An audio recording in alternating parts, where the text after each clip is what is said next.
Alright, we have chat, so it should have worked Wait, this time. wait, Shush, nobody talk. We're gonna open. be live in 15 seconds. It'll be a brand new video, so go get the new video tag and put it in the description, or put it in the chat box of the other one.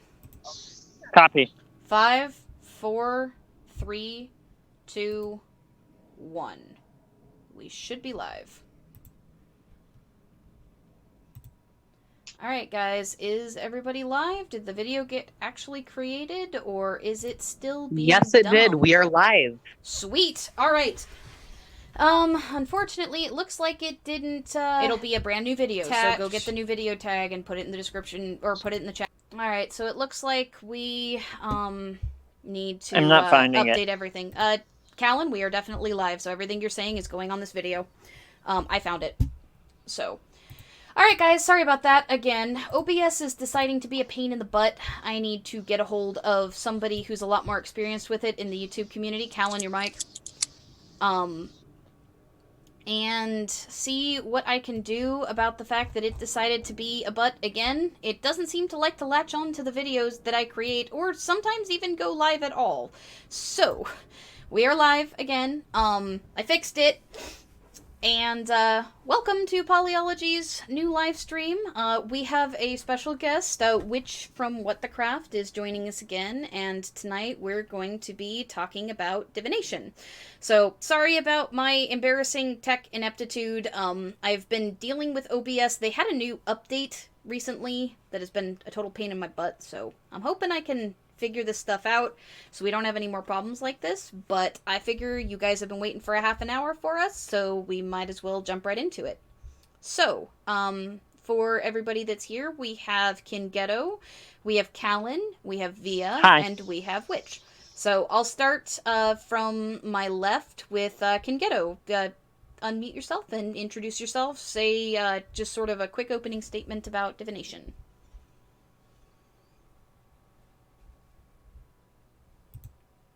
Kingetto?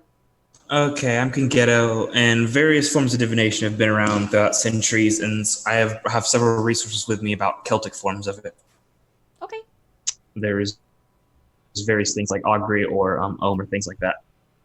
Okay. Callan? Hi, Callan here. And my runes just told me I need to go get another huge tankard of mead. All right. Via?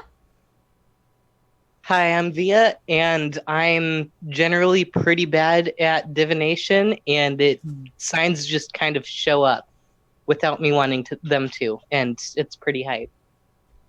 Okay. And Witch? Hi, I'm Witch, and tarot cards are the only thing that seem to work for me. I've tried a few others and haven't had any luck. All right. So, it's interesting because we're all actually from different pagan branches, so there's different viewpoints on divination from all four of us, or all five of us, I guess. So, I think that we should probably do either a little bit of background info for those of us who are Reconstructionists, or talk a little bit to begin with about our experiences with divination, or the way that the particular Reconstructionist faith that we are a part of tends to view it. Sounds good to me. Oh, wait, no, you haven't introduced yourself yet, though. Well, I'm Aliakai. I've hosted the last few live streams. I'm a Hellenist, and there tends to be a bit of debate in my community about divination, in much the same way that there's some debate in my community about magic. In ancient times, the primary forms of divination included things like animal bones or going to the oracle at Delphi. Callan, your mic. And yeah, so there's a lot of people who say, for example, don't think it's appropriate to use the tarot if you're a Hellenist because it has imagery that has nothing to do with the Greek gods and also is not traditional. But there are there are also some folks who are like, well, why should we limit the gods' power in that way? You know, declaring that they either can't or won't use a particular form of divination for their own purposes. You know, the gods they created everything, so why wouldn't they be able to do that. So it's a really interesting discussion that I've seen going on in Reconstructionist circles, I guess is what I'm trying to say. Cool. So we can give a little rundown. My tradition is heathenry, also Sumerian, but water augury is something I still haven't managed to master yet or find text for. And yeah, I use runes mostly for divination, which are a somewhat traditional method. Like there's records in the Germanicus about people putting like bones in white cloths and then throwing them onto the ground and then seeing what happens. And yeah, that's my form of divination.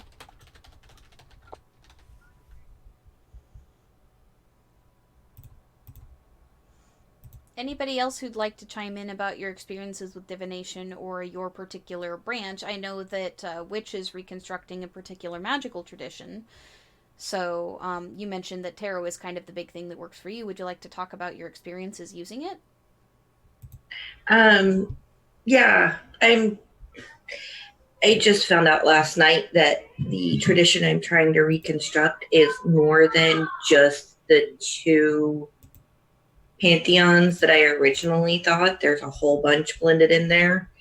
So I kind of got overwhelmed with that. I haven't run across anything that specifically discusses tarot within the tradition yet. But the imagery with it is what works for me. I've tried runes and can't seem to get anything from them. Same thing with like oracle cards, even though there's imagery on there, it just doesn't seem to work for me, and I don't quite know why, but tarot seems to be fairly accurate for me personally.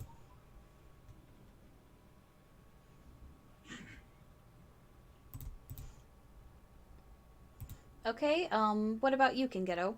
Like, do you want to talk a little bit about, like, ancient Celtic, I think you said Baltic, right? Divinatory practices, and which No, it's ones like you Celtic. use? Celtic? Might Okay. have mistalked. Okay, Yeah, or I it's might have Celtic. misheard. I don't know any Baltic stuff. Oh. Most of the, yeah, most of the stuff. Or sorry, what are you saying? Oh, I was just saying, or it just might be that I misheard because of all the, like, crap from getting the tech working. Okay. Stress does dumb things to the brain. It does. Okay. Well, most of the we don't have specifics on everything, but we have some very basic outlines to follow of what we know they did do, and the bigger, most of the divination techniques come from observations of nature, such as animals and how they're acting within their areas or their realms, such as augury. No one knows exactly how they did it, but we can get a general idea based on comparative research within other traditions. There's also which isn't historical, but it's still fun. It was historical in the sense it's from the 18th century, but it's not from the ancients. Wasn't traditionally used in the ancients. You can catch your breath if you need to. There's, You don't have to rush through it. but Like, most we're of them all would be here. things like augury, and then there's also other forms of divination where you sit with your ancestors' ashes, and there would be things like astrology and other things like that, which is still being reconstructed to this day. As most Celtic astrology is still being reconstructed to this day. There's some things. There's one website that's called Mabinogian Astrology. I think it's fairly good, in my opinion. You know, you can catch your breath. Like, you don't have to rush through it. We've got all the time in the world at the moment. All right, so, like, Via, I think you're the only person I haven't given a chance to speak yet. What kind of divinatory practices do you do? I know that you're I know that you're an eclectic, so you kind of mix Reconstructionist stuff with your own gnosis. I'm honestly not that big into divination, if I'm being honest. I get tarot readings every once in a while, and I'm looking into starting using rune stones. But other than that, I just kind of let whatever signs the gods want to give me, like, interpret themselves instead of actively searching for an answer for something. So you're more into like augury, sort of watching for omens and signs and such, or direct divination, which is like your dreams and things. Yeah, pretty much. Okay. Those were both actually part of ancient Greek practices for Hellenism. There's also what was known as enthusiastic prophecy, where like gods speak directly through the diviners themselves, and that's what the oracle at Delphi was said to have been. There were a number of gods that were associated with divination as well. Apollon is obviously the most well known because of his management of the oracle, but there was also some historical data to show that it was believed that during a certain portion of the year that Dionysos may have actually taken over some of those responsibilities at Delphi. So there were a number of Delphic maxims that were often used, and there were also independent prophecies that came specifically when somebody was, like, showed up for readings, particularly more important people. So, Hermes also was said to have skill in divination, though there's a bit less evidence for that. I haven't gotten a chance to dig too deeply into it. Like the most common, I think, for the average person who didn't necessarily make the trip to Delphi was actually they call it claromancy, but I talked about like stones, dice, or bones. Like basically they would be tossed, and the arrangement that they fell in or the faces that the dice fell on were then used to interpret various meanings. So like different patterns meant different things, different faces that the dice fell on, like the different numbers in the case of dice faces that actually had numbers on them would mean various things, and like how bones intersected, like the knuckle bones of sheep in particular were used, but how they intersected with one another, what crossed and where, depending on the question and depending on the surface that they were thrown onto, all of those added extra layers.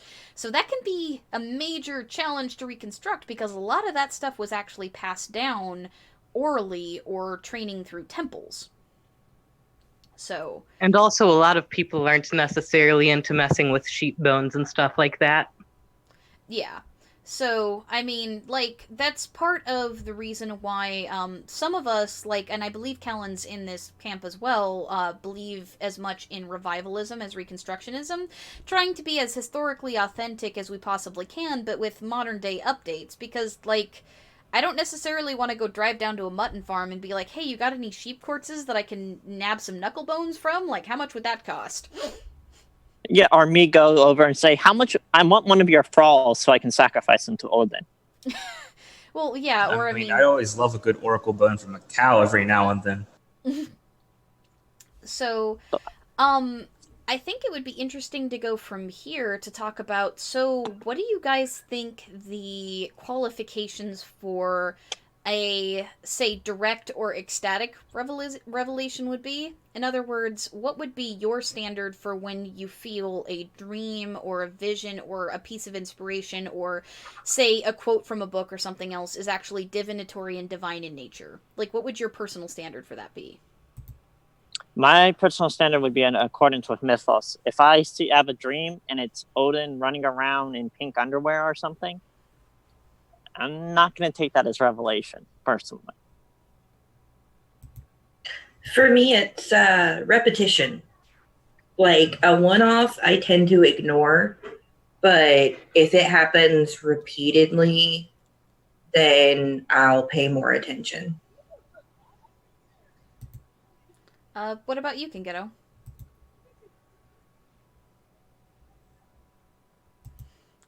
Alright, you having some internet issues again? When it comes to things like dreams and such, it just. Is it working? Yep, we can hear you. See, can you hear me? Yeah, I can hear you. Hello? Yeah, I can hear you. I can hear you. Can you hear me now? Yeah, Yep. we can both hear you. I think you just got a little bit of a delay because your net issues. Okay, thank you. I didn't know if you could or couldn't, because my stuff is being weird. I don't know why. The bandwidth is messing up. Perfect. Okay. most when it comes to things like dreams and stuff and personal stuff, I would go with what Callan says, and it just depends on how well it corresponds. Since there's a lot less to go with it, it's harder to judge based off of that.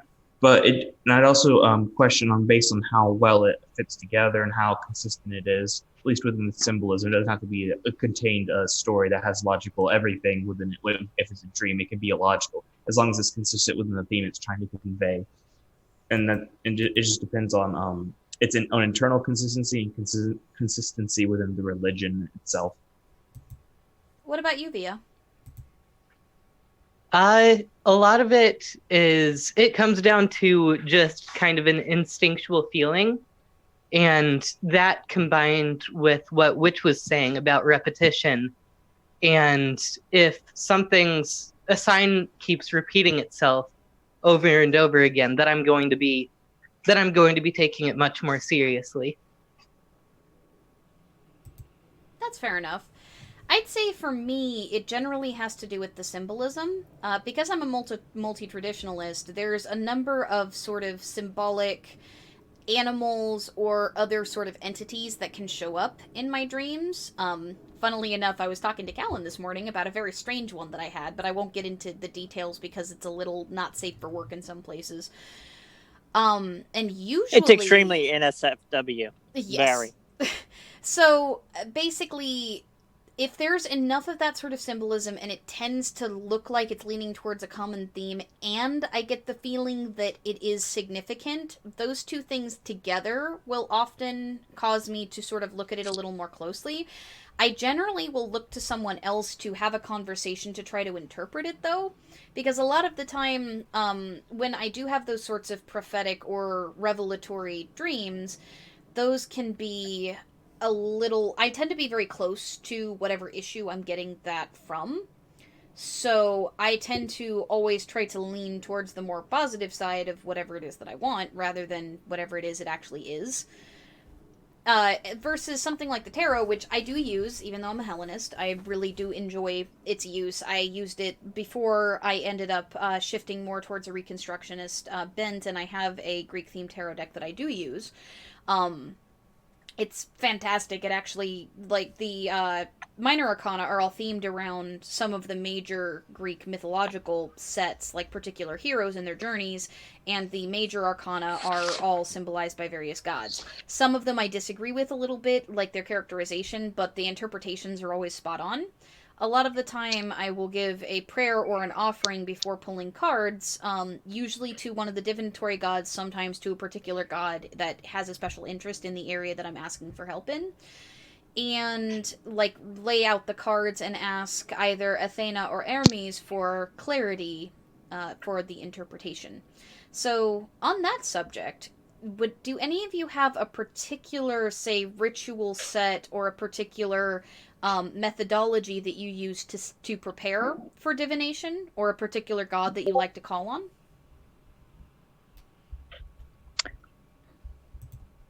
So for me, like, I kind of view like Odin got the runes, basically, is in essence the mythos right there. And yeah, I generally feel a little bit of his presence whenever I do runes. Like, I'll put them in a white cloth and then sort of like toss them, as some traditional method suggests. And yeah,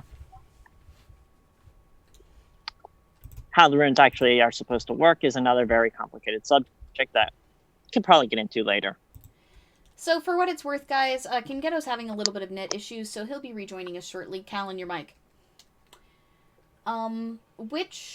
Is there any particular, say, ritual set that you do that you're comfortable with disclosing or talking about in very general terms?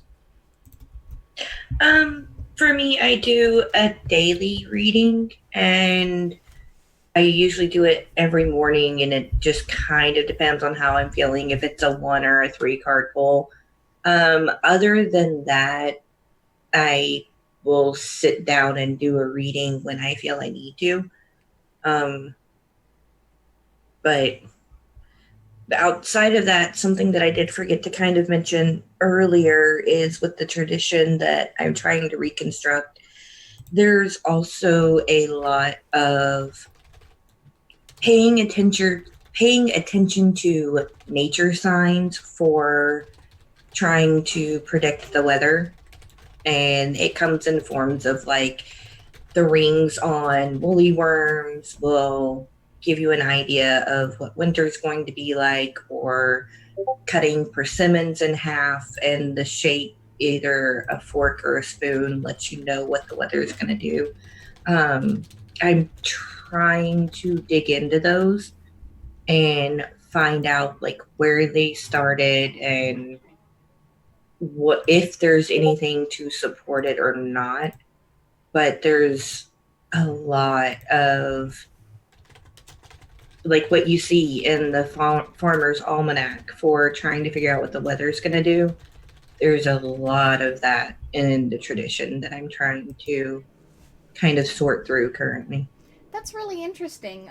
In the like medicine walking that I learned from my tribe, and actually this isn't even just medicine walking. This is something that is taught to, like when you're starting to learn some of the traditional ways, like on the reservations and such, which, you know, I didn't necessarily get to do because I've talked a little bit about my background, but my family was not officially allowed to join the tribe because my great grandfather, his brother and sister were both killed by racists. So, like, he pulled us off the tribal rolls around the time that our tribe was getting recognized. So we passed down a lot of tribal things in our family, but we're not part of the larger, you know, tribal council and organization. That's one of the reasons why when I say my tribe, I usually preface it with like my ancestry or like familial sort of things, familial traditions and such. So, we actually learned how to predict certain types of weather patterns from, like, the shapes of clouds and the ways that the winds moved. Um, and that actually works as well in the Pacific Northwest in some cases as it does up on Haida Gwaii, which is significantly more north. It's just south of Alaska and off the coast of Canada. So that's really interesting. There's some commonality there. What I'm finding is where the Cherokee blending happened within the tradition I'm researching is within the healing and the nature aspects, less the belief structure side of it. But there's a lot of herbal lore and just nature knowledge. And then there's a heavy family, clan, tribe lean to the tradition as well. Huh, that's interesting. So, Via, is there any particular, like you said that you mostly look for omens and things, but is there any particular thing that you look for, say, to determine that something's divinatory? Are there any particular gods that you tend to associate those revelations with? Or, like, any particular rituals that you say do for Thanksgiving, since you said that you don't necessarily seek out divination per se? Well, if in circumstances where I am seeking out signs, I will leave an offering to either Aphrodite, Hel, or Odin to give me signs and kind of give me advice for the future and stuff like that. So it's nothing really too formal. It's more of just like asking them for help with something, like I normally would with my rituals. That's fair enough. So, unfortunately, Kingeto's still having some tech issues, so when he gets back, I'll give him a chance to answer the question. He will be interrogated on everything. All the things. Like, yeah.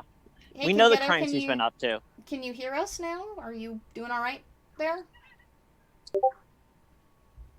Is he alive? I'm not entirely sure. Oh, well, it was nice knowing him. Who, me? Yes, we were gearing up to ask you the Hello? question, and then you dipped out, and now you're back, and it sounds like you Hear don't me have now? a delay. We can hear you. All right.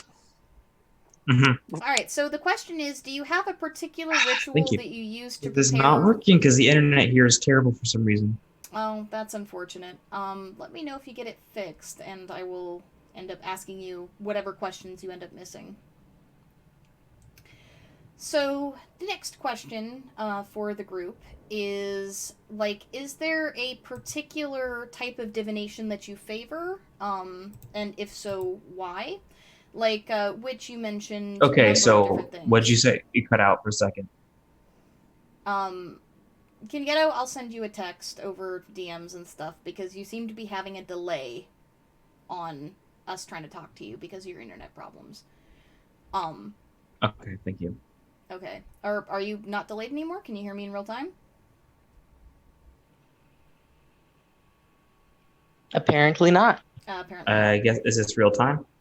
Nope, you had like a 5 or 6 second delay. All right, I will send you texts and stuff whenever you get your internet sorted. You'll be able to answer, or I'll have you answer toward the end.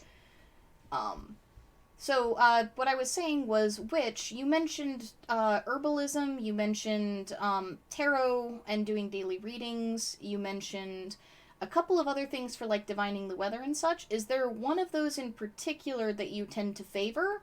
And if so, why? Do you feel like you have a strong relationship with the particular implement, or do you really like the system? Or, what would you say causes you to enjoy, I think you said tarot, more than the other forms of divination that you practice?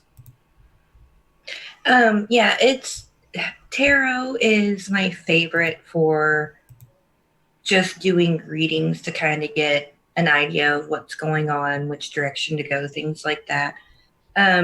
It's the imagery on the cards, and it gives me a lot of options, and I focus on different bits in the card depending on what's going on, and what I need to get from the card at the time.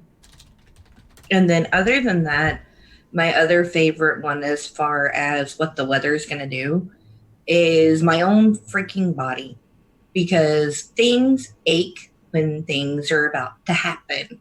And depending on what's hurting where, I can kind of get an idea of what's going on.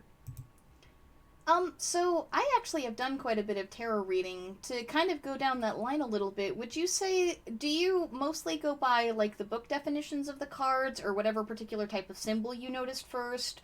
Or do you have a particular set of common meanings that say, reading for a long time, this tends to mean that when it shows up in my readings, that you attribute to the cards? Because I know there's a lot of different ways to read them. Yeah, if I get a new deck, I usually put the book that comes with it in a drawer somewhere and never even look at it. I go off of what I get from the cards, and then usually over time working with them, I will start to kind of get, this symbol means this when it comes up or something like that. But I tend to not go with standard definitions because I don't want anything influencing or affecting what I get from the cards. And depending on the wording or something like that, reading through standard definitions can kind of do that sometimes. Fair enough. Callan, would you say that you have a particular type of divination? I think you said that you really like the runes. Is there a particular reason why you like that divinatory system? Do you have a particular tool that you favor, or have you had a really positive experience with them? Why do you tend to favor that particular set? If I was correct in hearing you when you said that. Because, well, for one, they're not. It's a lot harder to get a positive reading from the runes. The runes tend to it tends to speak to things as it is. If something major is about to go down, it will tell you, and if it's good or bad, you can usually glean what it's going to be. In fact, a lot of people shy kind of away from runes because they can be overly negative, from what I've heard. But yeah, it's also traditional. So there's that aspect of it. And as for interpreting the runes, I tend to go by various correspondences to mythos as well as the rune poems, which are a series of poems written in Old Norwegian, Old Norse, and Old English, which were used to help teach people how to remember the runes. but also serve as useful images for the runes. So, yeah. So have you, like, did you purchase a set of runes, or did you make them, or do you have a particular set that you favor? Like, do you feel like you have a particular relationship, say, the way a tarot reader would with their deck? Or is it more anything that contains the runes? Like, I know that there's a number of different ways that you can use them. So I'm curious if you have a particular tool that you favor, either because you made it or because you have a good relationship with it, or if that doesn't really factor into rune reading. Right now, I was only able to afford one set of runes, and those are runes made of jade. I really like jade as a stone, so kind of attached to that, really. That's as much as I can say about that. I'd also like to get a Tiger's Eye set at some point, but that's a little. I don't really have the money for that at the moment. Back in my eclectic days, I had this, my husband actually still has them because he made his own set. I had this craft book from Scott Cunningham, who I still think is one of the better Wiccan authors as far as if somebody wants to go be a solitary. He's one of the people that I recommend heavily for them. But he actually had a set of runic dice that he had, and I really, really liked those. Like, first off, making them by hand obviously attunes you to them. But second, sort of the runes in the runic dice, my husband and I never got bad readings from them. I don't really use them much anymore because, like, crossing pantheons ain't the best idea. But, like, I did really enjoy them for the time. And a lot of them were, like, custom runes that were formed, using some of the sigil sets. So it wasn't, like... Like what we call bind runes. Yes. So it's very much its own system rather than, like, fully bastardizing the rune sets that you would find in Reconstructionism.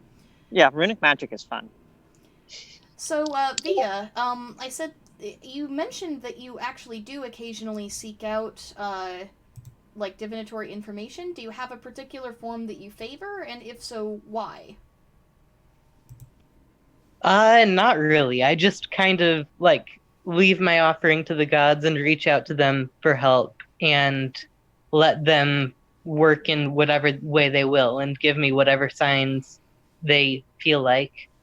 But back to what Witch was saying about like feeling changes in the weather, I definitely get that a lot too, and I always assumed that it was like something to do with barometric pressure or something. But like I can absolutely tell when it's going to rain.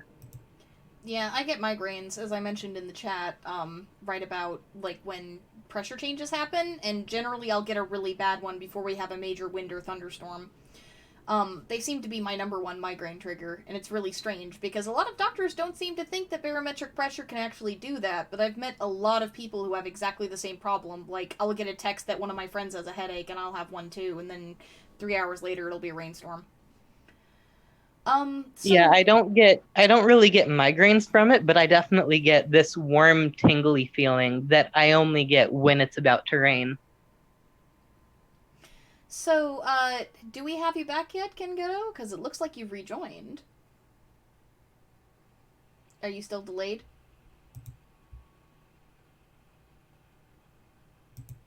Looks like Kengeto is still delayed, unfortunately.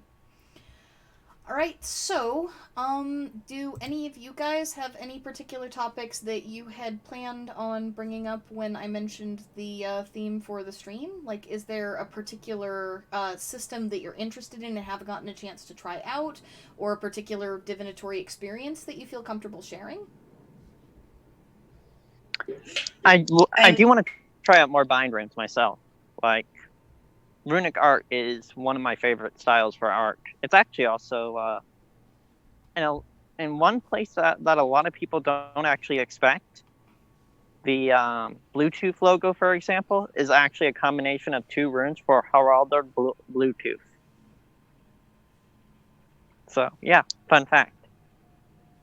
So when you talk about runic art, this is something I'm actually not familiar with. Would you like to give a quick explanation for anybody who's not deep into heathenry? Basically, you can combine two runes for like a combination of meanings into what's referred to as a bind rune. At least that's what from what my research that's indicated that. And bind runes, like you can combine Fehu with like Rydal and maybe get a plentiful journey or something of that nature. So, And then you can inscribe them on various objects to like attract various forms of luck. so how would that differ from, say, and again, this is, like back in my Wiccan days, a lot of like various books and things talked about combining a number of different runes, say like spelling out the name of something in runes and then combining those together and creating a bind rune. How would what you're talking about differ That is a from bind that? rune. Though I don't usually tend to go like 5 or 6 runes deep when making a bind rune. Because But, of the power inherent in the runes themselves. Sometimes, yes. That, and also for various different arrangements, I tend to not like to have some of the runes reversed. That can have a different effect. Oh, I didn't actually know that about runes. Yeah, it's a little contested, but in my experience, it does matter. So, is there any particular heathen divination that you've wanted to try out, like other than creating bind runes? Like, are there other forms of divination that you've come across in your research that you think would be interesting or that you feel particularly called to? Charms are a thing. Like, for example, there's the Vekvisir, which is a very fancy one of the very fancy Icelandic sigils. Which it's supposed to be said that if you inscribe it Callan, on something stop or touching your mic. if you inscribe it on something or somewhere, you can't get lost. Oh, that's interesting. Yeah, and various other sigils that I'm still learning about that were apparently historical. Huh. It sounds like you have a pretty rich history to draw on. Not as rich as I would like with Sumerian stuff. I could go on and on about like probable Sumerian astrology. Yeah, Sumerian Let's put it this way. has significantly less evidence left around for it than, say, heathenry or No, actually, Greek. we have a lot. We have quite a bit, actually, because of the clay tablets. A lot of it's just untranslated, though. Mm-hmm. But gotta wait for those scholars to get around to it. Or just learn Sumerian myself and do the translations. That's another way around it. What about you, Witch? Is there a particular type of divination that you want to try out at some point, or a topic that you'd like to bring up that you wanted to talk about when you heard about the topic for the hangout? Well, there's one that I've tried to do since I was a kid and absolutely just cannot do it. You peel an apple, but you're supposed to get the peel off in one long strip without it breaking. And then you drop it, and the shape that it falls in is supposed to have different meanings and stuff. I cannot get a peel to come off without breaking. I have tried with every apple I've ever had, and it keeps breaking, and it's frustrating. Yeah, I've played around with tea leaf reading once because I do a lot of loose leaf teas, and that's some very interesting results that you can get from that from various shapes and things. I've tried that as well, and I get a ton of pattern recognition like I do when I look at clouds, but I don't get anything from it, if that makes sense. Yeah, it might just not resonate with you personally as a divinatory method, which can happen. Yeah.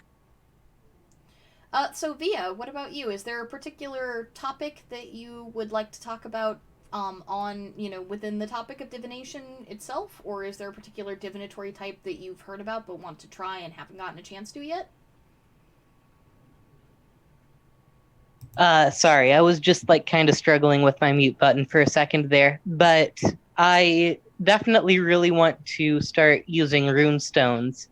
And I really like that Callan brought up bind runes, because that's something that I haven't done since before I was ever a pagan. I did it back when I was a Satanist still, and it really hasn't ever crossed my mind since then. And I'm glad that she brought it up, because now I'm absolutely going to have to try it again. By the way, fun fact: the runes themselves are called staves. So I'm sure a number of people who clicked on the stream were potentially interested in like tips and tricks or the idea of what to expect if you start a divinatory practice and seek out help from the gods. I'm curious if anybody here, we'll start with Callan, since she's immediately to my left. If you guys have any sort of tips or warnings about what to expect when using a particular divinatory practice, or just a general sort of statement you'd like to make about how divination tends to go if somebody wants to try it who's never tried it before. Basically, keep your mind open and deal with the meaning that comes. Sometimes you'll get great results. Other times, well, you can get hagalaz, which is literally a hailstorm. Sometimes you get messages you don't like, too. Right. I've gotten which more would than be, one of those. Yeah, which would be hagalaz, like, especially for last semester. Ugh. But there's also always hope, too. And, yeah. Other than that, also, if anyone has any, sources on Sumerian water divination, that would be great. Just a hint. So what about you, Witch? Is there anything that you would like to talk about either what to expect getting started with a divinatory practice, like any of the ones that you've tried, or what to expect with getting started in divination in general, asking gods, or in your case, you said that you mostly work with the ancestors right now, so like asking ancestors and spirits for help as opposed to divinity? Just there's a learning curve. So give yourself time to get used to working with a new tool and with finding out if it's going to work for you or not. Just because everybody else can use runes, for example, doesn't necessarily mean that runes are going to be the one that works for you. And other than that, like, you are your best tool. So don't discount your intuition and don't discount your gut feelings on what you're getting from the tool that you're using. Other than that, it's really not a great idea to ignore repeated messages that you get from the tool you've decided to use. Not talking from personal experience at all.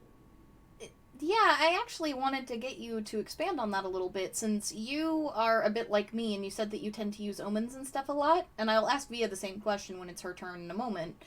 Like, do you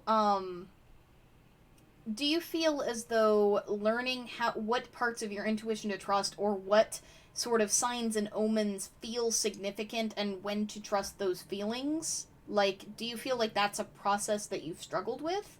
And if so, like, what is your biggest tip for getting through that process? Because I've definitely dealt with that, like not feeling like you can trust yourself, second guessing, that kind of thing.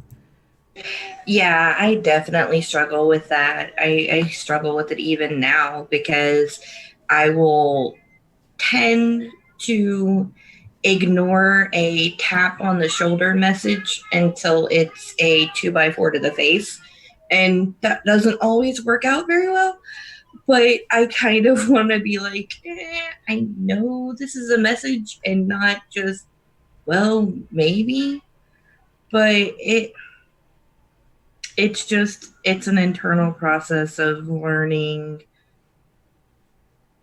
when to trust yourself and when, like, make sure you're eating well, make sure you're sleeping well, make sure, you're taking care of yourself the way that you need to take care of yourself. And that does kind of help reduce the second guessing somewhat. But yeah, it's a work in progress that I don't know that I'll ever perfect personally.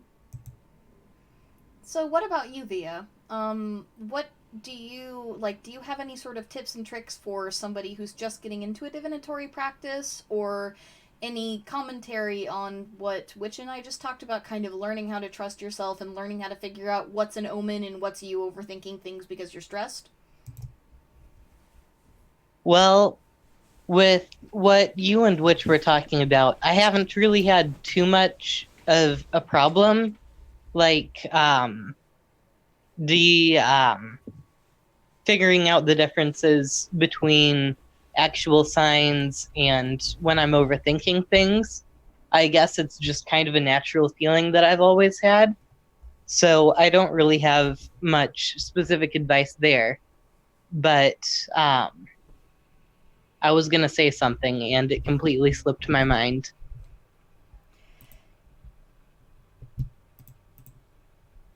Well, the other question that I had asked were, do you have any sort of advice on what to expect if you're just getting started with a divinatory practice? Say, when asking the gods for help versus asking ancestors or spirits? Uh, really, the only thing that I can say to look out for is you will get figuratively punched in the face by the gods if you don't listen to their signs. Which would be why I'm now researching Celtic polytheism. So here's another really interesting topic I think fits under the umbrella. What would you guys say, and we'll start with Callan again, are the ethical considerations for, say, doing divination about somebody else or for somebody else? Now, I'd suggest answering each of those separately, but what would you say are the ethical considerations for that?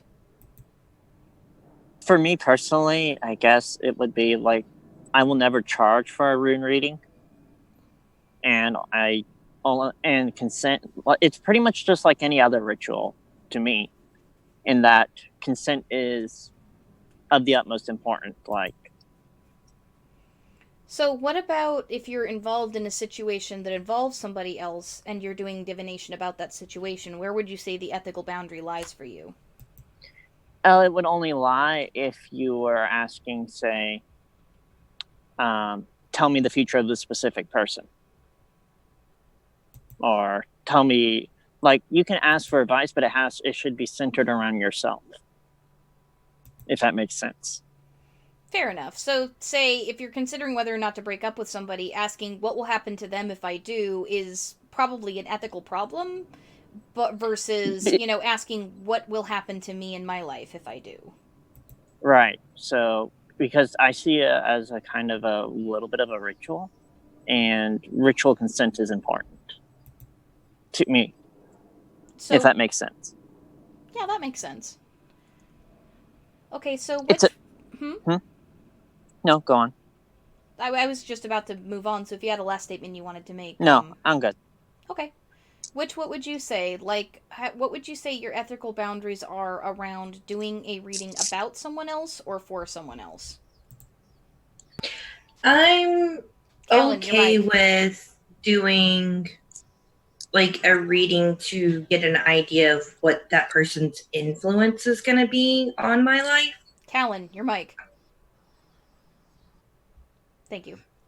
But as far as trying to do a reading about them, like, it's not okay for me.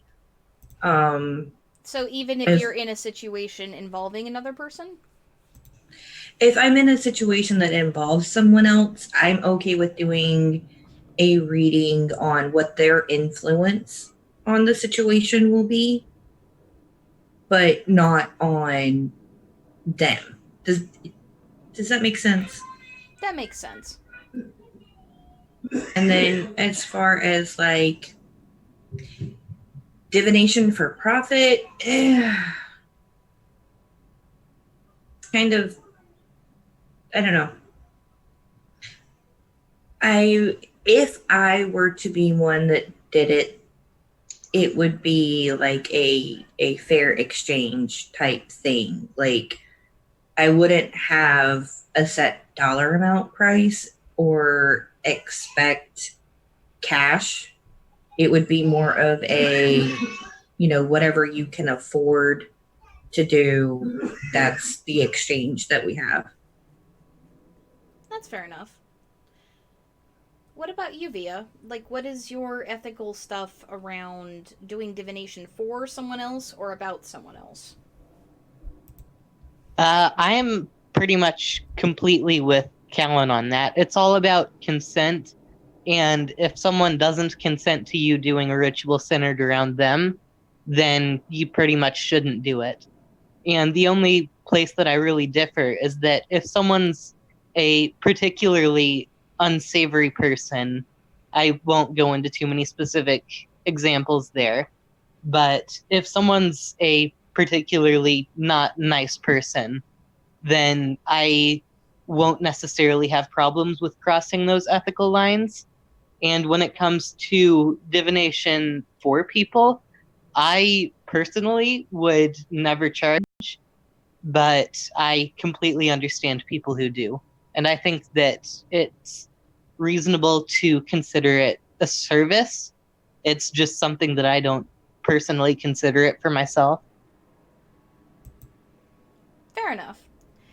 I actually used to charge for tarot readings, back in my more, Wiccan days, and part of the reason I did that was because, a long time ago I had a conversation with a priestess who is part of the Aquarian Tabernacle, which is a local organization near where I live, and they talked a lot about equivalent exchange, basically kind of like what Witch was talking about. You know, there's time and energy and like psychic exhaustion that comes from doing a reading, particularly a heavy emotional reading for another person, and asking for something in exchange for that she basically saw that there was nothing wrong with that it was, if anything, if nothing else, like sort of a way to help deal with the repercussions of staying in psychic contact with the beyond, so to speak, for so long.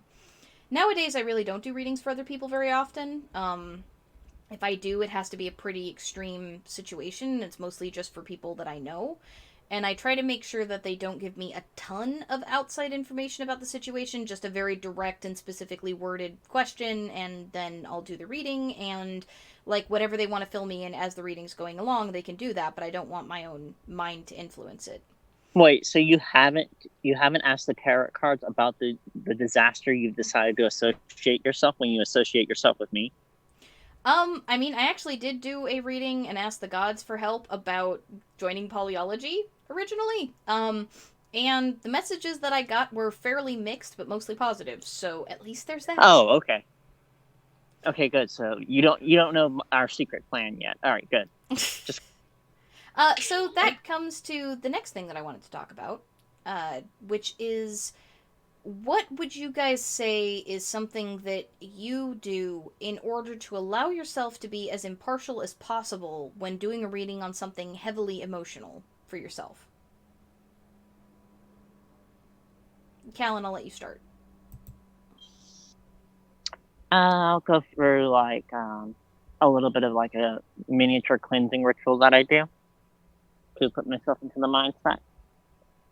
And yes, that is the most barbaric thing that I do. Okay, I know it's a barbaric Greek ritual, but still, I won't admit it. Greek cannot be barbaric by the nature of that word, Callan.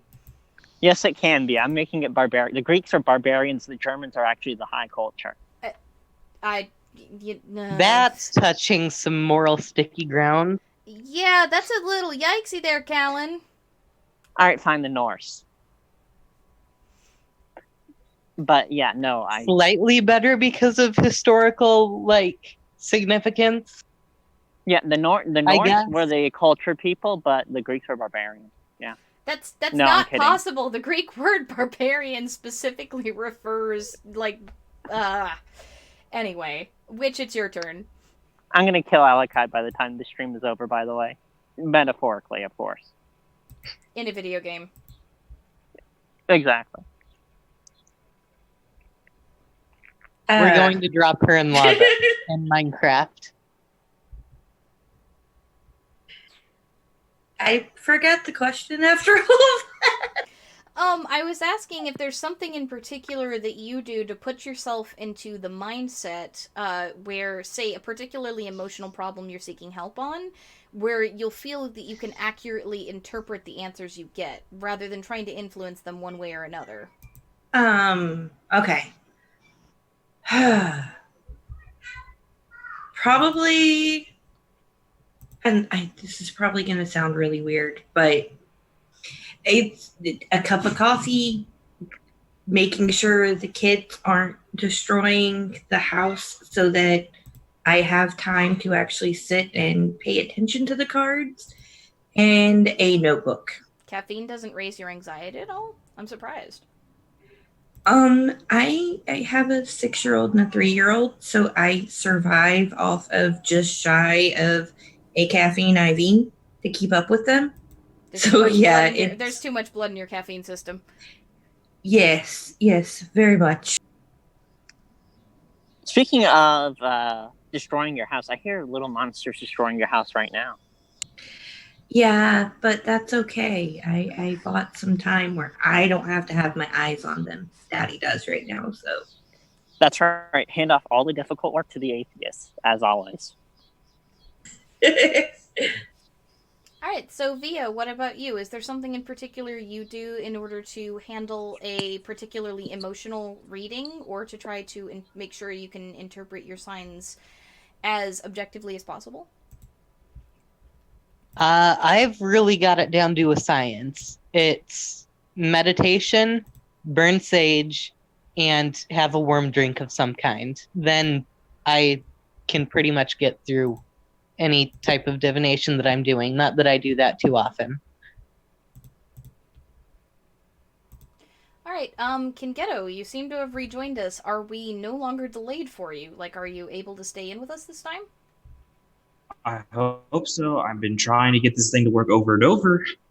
Oh my god! There we go. You're Talking telling from the other world. not working right. You're roboting a little bit, but we can hear you, and you appear to no longer be delayed. So, Callan, your mic.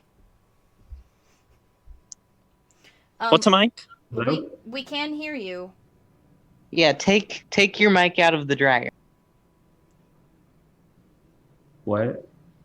We were joking with Callan. Can you still hear us? Like, are we able to ask you questions? And he's out. Dang it! So, I was going to ask for closing statements, or if there's anything that the chat is interested in talking about, if there are anything that I haven't gotten around to covering that one of you guys would like to talk about before we start to close the stream out, because we're hitting the hour mark, and we started late, so this is when we usually go to the after show. Just saying, Kingata, keep in mind that connections from the other world, they're always going to be a bit dicey. You might want to, come back to this reality. Just a suggestion. Snap back to reality. Oh, there goes gravity. Oh, there goes gravity. Chokes, he's so mad, but he won't give up that easy. All right, so Via, are there any topics that you'd like to cover that we haven't talked about yet, or any tips and tricks you want to give the chat before we close out? I have a notebook for my tarot, and I generally will write down every reading, and I also will use my phone and snap a picture of my readings. That way, over time, I can go back and catch patterns that may not be readily apparent right when I'm doing the reading. So for my last 4 readings, I've had the same 2 cards pop up in all 4 readings. And if I wasn't writing it down and taking the pictures, that's something I might not notice. Yeah, keeping detailed records when you're using a system as complex as the tarot can be extremely useful. Like, a lot of the really good introductory books on it recommend keeping a tarot journal so you can see patterns that emerge in your readings and in your life as a whole, and also so you can kind of build a personal relationship and a personal interpretation of the cards when they come up for you, or if you do readings for other people, for your clients. Because sometimes your clients will have certain cards that will come up over and over during specific situations in their lives. Right. So having a way to document that is super important. Via, do you have any topics, tips, or tricks, or anything you'd like to do before we close out? Not really, because Witch stole what I was going to say. I'm sorry. I'd say that that that's actually really helpful for omen reading as well. Sort of Yeah, noting it's down. helpful for pretty much any kind of divination. If you keep clear, concise records Okay, of the can you hear me signs that now? you've seen, then yeah, we can hear you. Have you finally come back to the mundane plane, Kingetto, or are you still in the overworld? And he's gone. So still in the overworld. Okay, got it. Yeah. Am I delayed, or is it working now? You are severely You are delayed very still. much delayed. But yeah, I think that in particular, since we've talked about dream divination, I think keeping a journal of your dreams and keeping records of things that happen that appear to be associated with them, not just events that you directly see in your dreams, but symbolism and events that happen, even up to a week afterwards, to see which of those events are correlated. So you can kind of see a running record of where certain symbols that show up, because dream symbolism, like dictionaries, are near Okay, useless. there we It's kind go. of individual. So keeping that sort of record both, can help you remember your dreams more often, and it can also help to see which sort of symbols show up specifically in your divinatory dreams and what they mean for you, as opposed to what some book tells you they mean. So are you actually back in Ghetto? Can you hear me in real time now? There are 2 of King Ghetto now. Yes, there are. They are Kinget Toy. And also, he didn't answer very fast, so he's still I can hear delayed. you. Is this real time? Nah, you're still delayed. Alright, so, unfortunately, it looks like we're not going to have time to ask extra questions. Okay, Joy. So, Kingetto's probably going to have to answer some of the questions that we asked in the after party. So, let's move on to closing statements if everybody's comfortable with that, since we're at the hour Extra mark. incentive to show up to the after party. Get to hear King Ghetto's answer in person. Yep, he'll be live from the other world. And it appears that Discord doesn't seem to, at least on the tech side, be having the delay problems that Zoom is for him. So, coming back to closing statements, I think that divination can be a really, really useful part of one's practice if you decide you would like to communicate with the gods in that way. I think that there are ethical considerations when you're doing divination about other people, so you probably shouldn't be prying into their lives without permission, and I agree with everybody else here. But, I think that it is something that is definitely an evolving practice, especially with something more complex like, say, augury or tarot reading or, even dream interpretation. You develop a relationship of a sort both with the gods and with your tool. So, I think that it's well worth keeping records, like Witch and Via said, and I think that in terms of like the tools themselves, that a lot of the time the one that you will end up using the most will call to you. You'll catch an interest in it or something along those lines. And I think that it's important to keep a realistic expectation. The answers that you're going to get, you often won't like. And if your first instinct is that it means that and you don't like it and you try to argue with yourself, there's probably a reason why you're doing that too, and you should probably explore it. So, those are my final statements. Callan, would you like to make yours? Yeah, basically just do what reaches out to you. And do a lot of research, and always keep thinking. Witch, would you like to do your final statements and plug your channel? Yeah. Our channel is What the Craft. It's me and my husband, who is an atheist. We do random topics and try to find common ground between the different worldviews. As far as with divination, you're learning to use a tool, yes, but you're also building a relationship with that tool. So they can have their own personalities, and you can need to learn how to work with those personalities. But other than that, yeah, the record keeping and just keep trying and to find the tool that works for you. Via, closing statements? Nope, don't have any. Exciting and riveting from Via. I would have some, but everyone else already talked about relationships with your tools and the gods and stuff. So I got nothing. Well, do you have anything to say specifically about building up the relationship with your tool, or cleansing the tool, or other things of that nature? No, not really. I think that that's more of something that people should find out on their own through experience and their own study. All right, Kingetto, are you clear enough? Can you hear us this time? Like, do you want to try to make a closing statement, or are you still having tech issues? I can hear you. Hey, Kingetto has You come can back hear a little bit. me. You I are need something roboting on. hard again.